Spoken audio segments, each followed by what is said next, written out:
This is a story about a logging company that harvested timber from private land directly adjacent to Owen Putnam State Forest. The logging concern took advantage of regulations that allowed them to use this state land to store and remove the trees they harvested. By doing so, they increased their profits at the expense of damaging the state forest.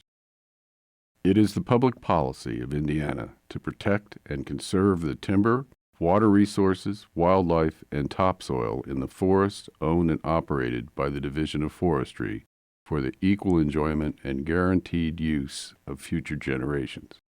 However, by the employment of good husbandry, timber that has a substantial commercial value may be removed in a manner that benefits the growth of saplings and other trees by thinnings, improvement cuttings, and at the same time provides a source of revenue to the state and counties and provides local markets with a further source of building material.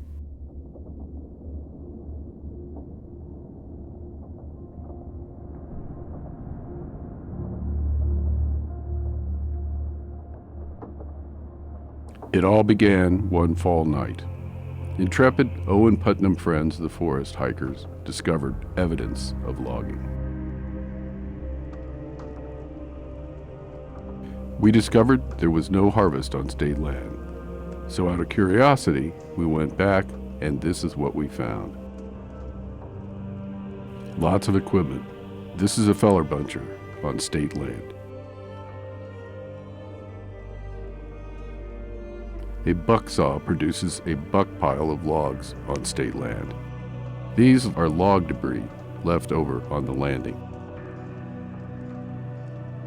A 50,000-pound skidder tractor that drags trees more than a half-mile up the skid trail. Before this trampling, the skid trail hadn't been used in about 30 years. Nature had reclaimed her domain, but now look at this.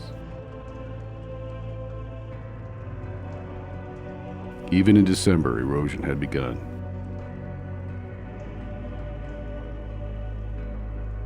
The skid trail was extended through a hill about 200 feet. Notice the 3 bales of straw.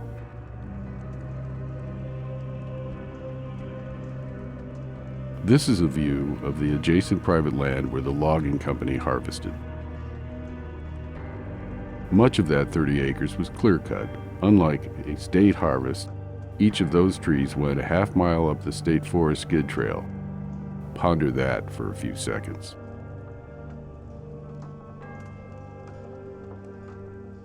How could it occur that state land was used as part of a completely unrelated private timber harvest? The Division of Forestry wrote a land use permit procedure that companies can follow to access the forest for things like power poles and railroad bridge repair. These events are likely rare or necessary.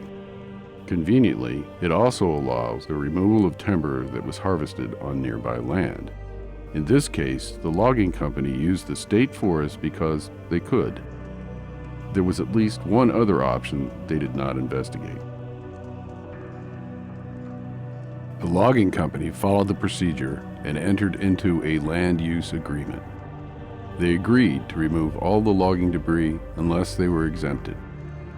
They agreed to leave the site in a condition equal to or better than the condition they found it in. They paid a refundable damage deposit in case they did not comply with the provisions of the agreement. And they proceeded to log the adjacent property and haul the logs over state ground. The buck pile is still there. The erosion continues.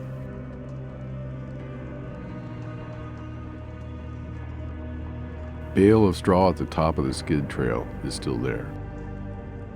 Japanese stilt grass is really thriving. How is this equal to or better than before? 1 year later,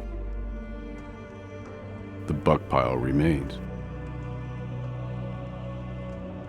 The erosion remains. The entire $2,000 damage deposit was refunded to the permittee. What does Owen Putnam Friends of the Forest think? We have been betrayed by the state's behavior. This violates at least the spirit of the enabling statute. Why should private loggers from private land be able to trash and trample our public assets? It is mismanagement. Is there any scientific or otherwise estimate of the damage to the skid trails and landings?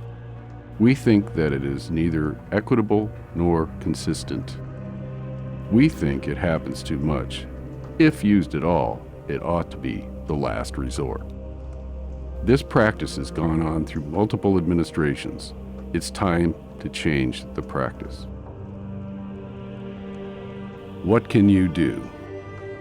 Tell the Division of Forestry, your legislators, and the governor that it is time to take state forest management to the next level in adherence to all elements of the enabling statute, transparency and accountability with the owners of the forest, proportional treatment of all users of the forest, creation of a balanced, enforceable, long-term plan for our Indiana forests.